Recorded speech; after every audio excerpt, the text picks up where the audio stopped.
संज्ञा हुई परमेश्वर की जो है वही अमलेश्वर भी कहे जाते हैं, वही अमलेश्वर भगवान। वे दोनों शिवलिंग भक्तों के लिए अभीष्ट फलदायक प्रदान करने वाले होते हैं। उस समय देवताओं और ऋषियों ने उन दिनों लिंगों की पूजा करी।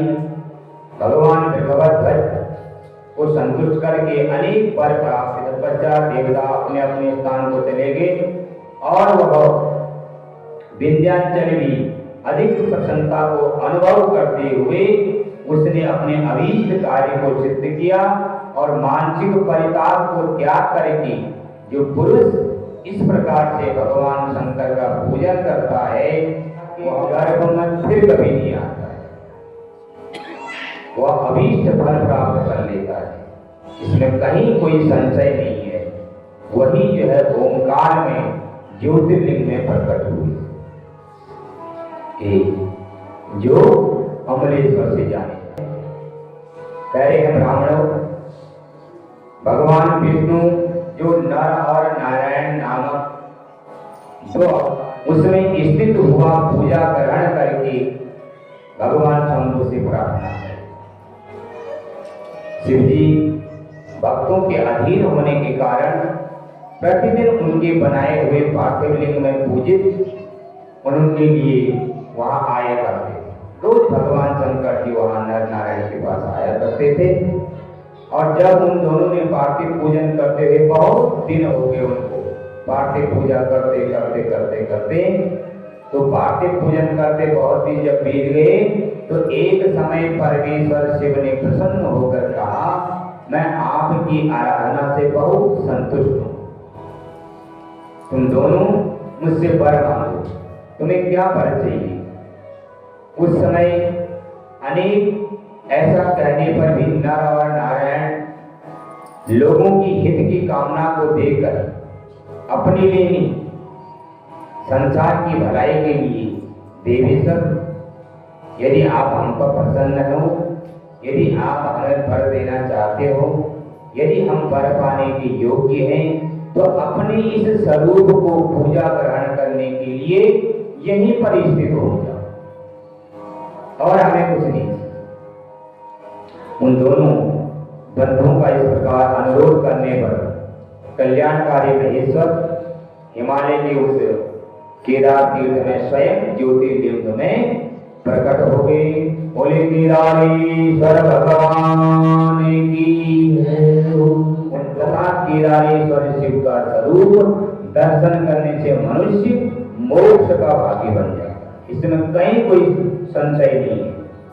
केदारेश्वर में भक्ति से रहने वाला जो व्यक्ति है, जो पुरुष कह रहे हैं केदारस्य भक्ताय मार्ग तस्य वैमृता, जो घर से केदार के लिए जा रहा है मार्ग में ही वो हम मर जाता है किसी कारणवश, तो क्या देवी मुक्ता भवन्ति नात्र कार्य विचारणा, तो भी वो हम मुक्ति को पा जाता है, मोक्ष को पा जाता है। इसमें विचार कहे नात्र कार्य विचारणा, इसमें जो है विचार करने की आवश्यकता नहीं है।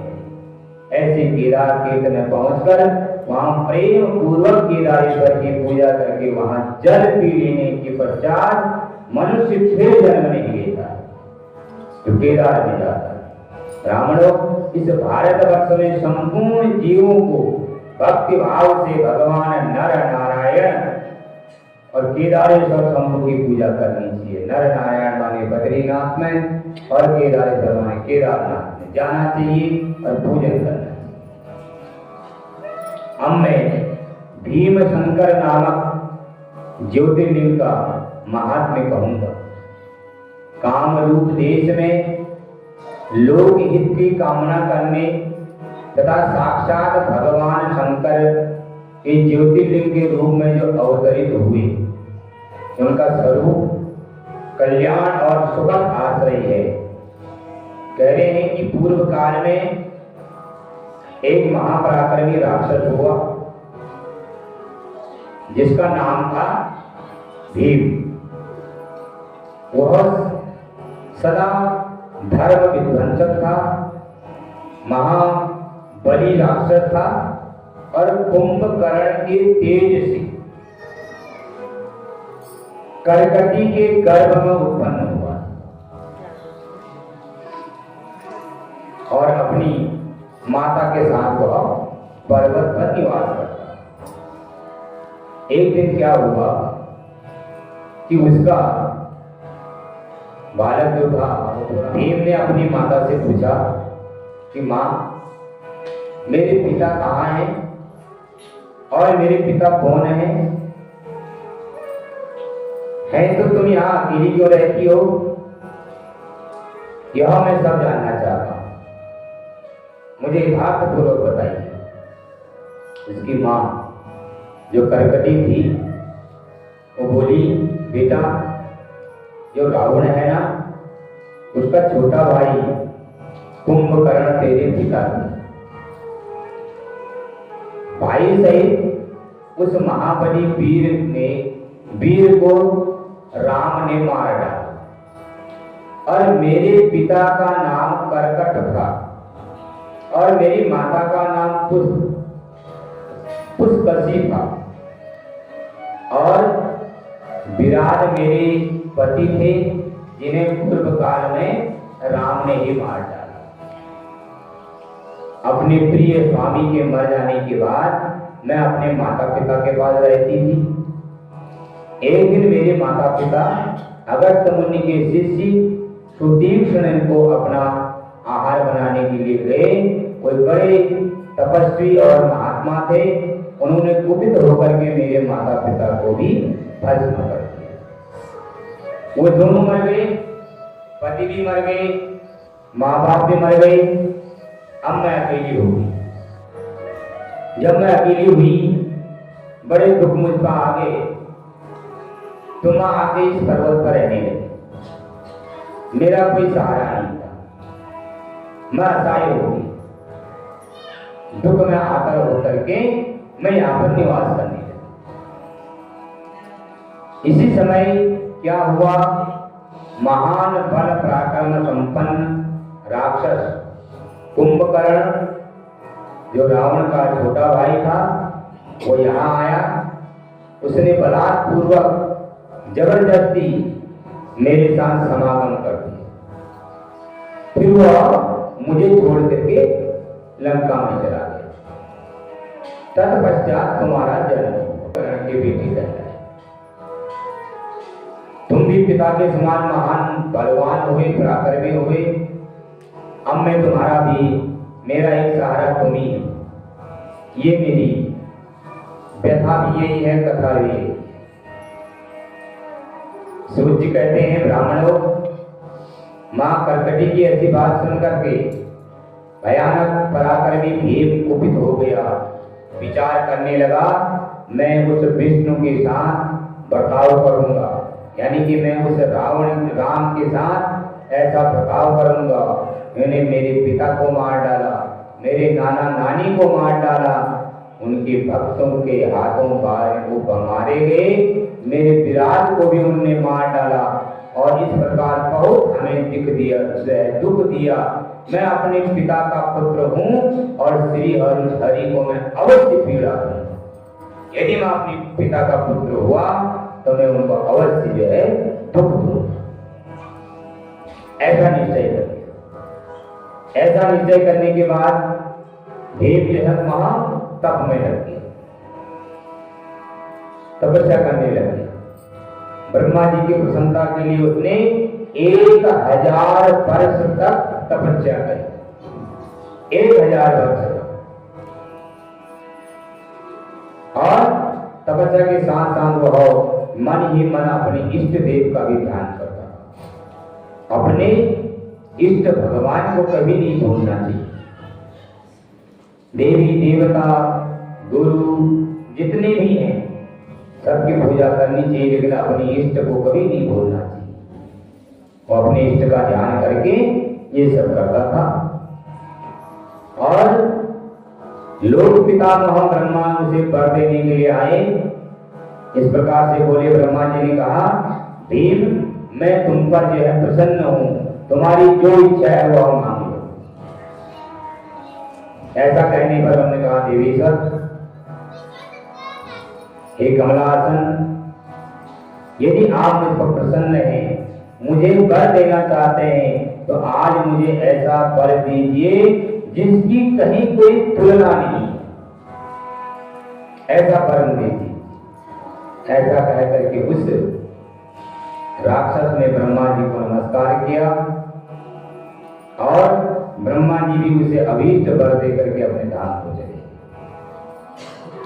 ब्रह्मा जी के अत्यंत बल पा करके राक्षस अपना घर आया, अपनी मां को प्रणाम किया, शीघ्रता पूर्वक बड़े गर्व से बोला, मां अब तुम मेरा बल देखो, मैं इंद्र आदि समस्त देवी देवताओं को इनकी सहायता करने वाले उस श्री हरि का भी जो है कैसा संहार करता हूं।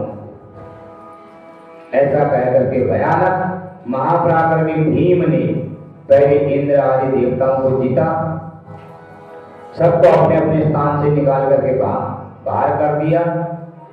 तदंतर देवताओं की प्रार्थना से उनका पक्ष लेने वाले श्री हरि को भी जो है युद्ध में हरा दिया। फिर प्रसन्नता पूर्वक सारी पृथ्वी जीत ली।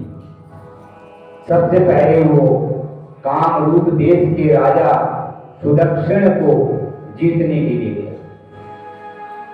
वहां राजा के साथ भयंकर युद्ध हुआ। दुष्ट असुर भीमसेन ने ब्रह्मा जी के दिए हुए वर के प्रभाव से शिव के आश्रित रहने वाले महावीर महाराज सुदक्षिण को भी परास्त कर दिया और सब सामग्री सहित उनका राजपाट छीन लिया, उस पर अपना अधिकार कर लिया।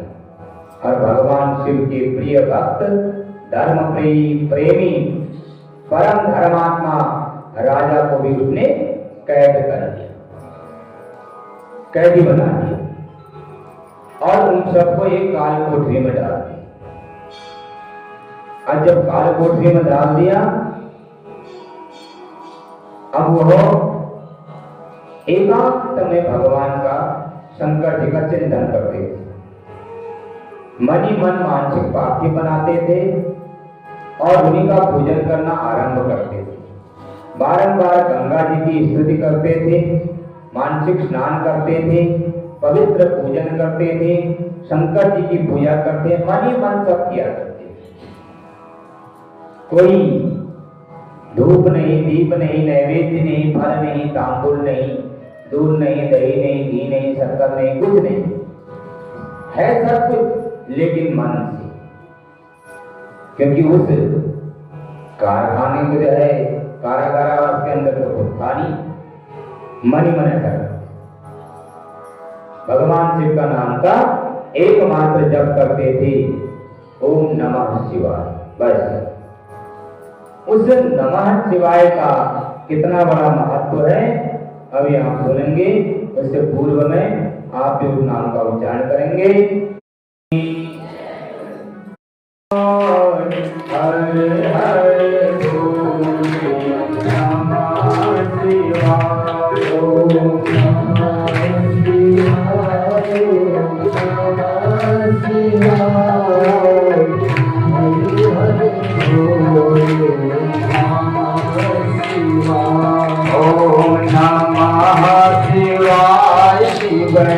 नमः शिवाय, हरे हरे भोले नमः शिवाय, ओम नमः शिवाय, ओम नमः शिवाय, हरे हरे भोले जटाधरा, हरे हरे भोले नमः शिव